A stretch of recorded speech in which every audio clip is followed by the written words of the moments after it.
Hello people! Another ganap. So, nag-prepare tayo ng sibuyas at bawang.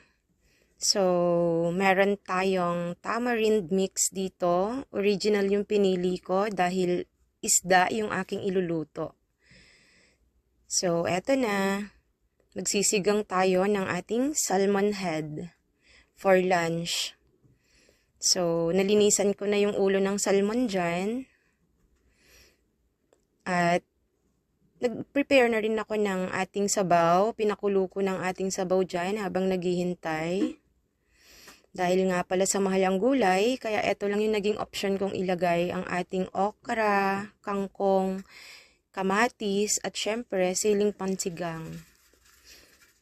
So, nilinisan ko ulit, hinugasan ko ulit yung ating ulo ng salmon dahil ilalagay na natin sa ating kumukulong sabaw.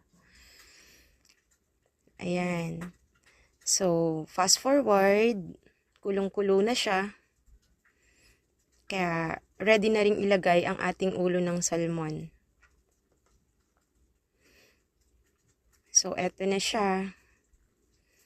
Sa ilang minutong pag-aantay, malapit nang maluto guys. So, tara na. May sabaw ulit ang ulam natin ngayon for lunch.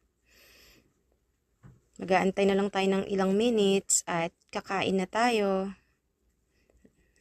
Ayan, naka-prepare na. Thank you for watching.